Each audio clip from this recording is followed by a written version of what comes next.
Olá, sou o professor Diego Carneiro e hoje teremos nossa segunda aula de dados em painel. Trataremos hoje sobre modelos com dados empilhados, ou pooling. Lembre-se que esse tipo de modelo consiste em amostras aleatórias repetidas em intervalos regulares de tempo. Por exemplo, a Pesquisa Nacional por Amostras de Domicílios, realizada no Brasil até o ano de 2015. O uso de dados empilhados permite elevar o tamanho da amostra, gerando estimadores de mínimos quadrados mais eficientes. Note que a variância do estimador de mínimos quadrados é dada por σ2 sobre a soma dos quadrados totais, que nada mais é do que a soma da distância de cada y com respeito à sua média. Essa soma contém n elementos, de modo que, quando elevamos o tamanho da amostra, tendemos a elevá-la, portanto, reduzindo a variância do estimador de mínimos quadrados, ou seja, tornando-o mais eficiente. Essa propriedade se verifica caso x e y se relacionem de forma constante ao longo do tempo. Quando trabalhamos com dados empilhados, possuímos três configurações principais. No primeiro caso, intercepto e coeficientes angulares são constantes, ou seja, temos a mesma reta de regressão ao longo de todos os períodos. Numa segunda situação, o intercepto pode variar entre um período e outro. Para comportar essa situação, incluímos na regressão uma dummy de tempo, em que assume valor 1, indicando uma mudança no período.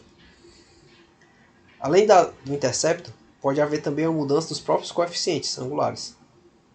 Nesse caso, incluímos na regressão uma interação entre essa dummy de tempo e os próprios regressores x. O novo parâmetro θ vai indicar a variação nos coeficientes dessas variáveis ao longo do tempo. Como escolhemos entre as três formas possíveis? Inicialmente, considere o modelo mais completo, o irrestrito. Nesse caso, teremos k variáveis explicativas e t períodos de tempo. Lembre-se que quando tratando de dummies, devemos deixar um dos períodos de fora, considerando como base, geralmente o primeiro período. Então teremos t-1 dummies de tempo. Teremos ainda a interação entre essas t-1 dummies de tempo e as k variáveis explicativas. Considere agora o modelo restrito, como sendo aquele mais simples, em que não há variação nem no intercepto, nem nos coeficientes das variáveis explicativas ao longo do tempo. Para escolher entre esses dois modelos, utilizaremos o teste de Show, que se trata de uma estatística f da seguinte forma. Ela é dada pela diferença da soma dos quadrados dos resíduos entre o modelo restrito e irrestrito, dividido pelo número de parâmetros que foram excluídos do modelo. Isso tudo dividido pela soma dos quadrados dos resíduos sobre n-k-1. A hipótese nula nesse caso é de que tanto o delta quanto o θ é igual a zero para todo caso. Não rejeitar a hipótese nula implica que o modelo mais adequado é aquele em que tanto o intercepto quanto os parâmetros são constantes, ou seja, a primeira situação. Já se a hipótese nula é rejeitada, devemos julgar entre os dois outros casos possíveis, em que há variação apenas no intercepto e em quando há variação no intercepto e nos demais parâmetros. Dessa forma, consideraremos um novo modelo restrito, em que há apenas a variação do intercepto. E compararemos este modelo com aquele em que há variação tanto no intercepto quanto entre os parâmetros das variáveis explicativas.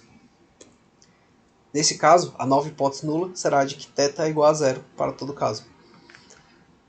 Se a hipótese nula for rejeitada, o modelo adequado seria em que o intercepto é variável e os parâmetros são constantes. Já se a hipótese nula não for rejeitada, o intercepto e os parâmetros variam ao longo do tempo. Tomemos o caso mais simples, em que eu tenho apenas dois períodos de tempo e uma única variável explicativa. Nesse caso, para escolher a forma funcional, inicialmente compararíamos por meio do teste Show o modelo em que não há variação no tempo, tanto do parâmetro tanto do intercepto quanto dos parâmetros das variáveis explicativas, contra o modelo mais completo. Uma vez rejeitada a hipótese nula, realizaremos o segundo teste. E dessa forma seremos capazes de selecionar a forma funcional mais adequada para a estimação. Tomemos agora um exemplo prático, retirado de Suliane Siqueira, 2012. Os autores propõem-se a estimar a taxa de retorno da educação para o Brasil. Eles utilizam dados empilhados das PNADs de 2001 a 2006 e têm as seguintes variáveis explicativas. A variável dependente é o log do salário real por hora. Como variável explicativa, a escolaridade em anos de estudo, a experiência também em anos, e uma variável dummy, que assume o valor 1 caso o trabalhador tenha se declarado branco, e 0 caso contrário. Note que os dados da estimação podem ser vistos aqui na lateral. Os parâmetros das variáveis de tempo nos fornecem algumas informações. Por exemplo, a dummy de 2002 mostrou significativa e com sinal negativo. Isso indica que houve uma redução generalizada dos salários no ano de 2002. Por outro lado, o ano de 2005 apresenta valor significativo e sinal positivo, sugerindo que houve um choque positivo nos salários nesse período. Por outro lado, a interação entre as dummies de tempo e a escolaridade não mostraram significantes. O julgamento mais correto para definir se essas variáveis deveriam ou não ser incluídas se daria pelo procedimento ensinado através do teste de Shor. Muito obrigado.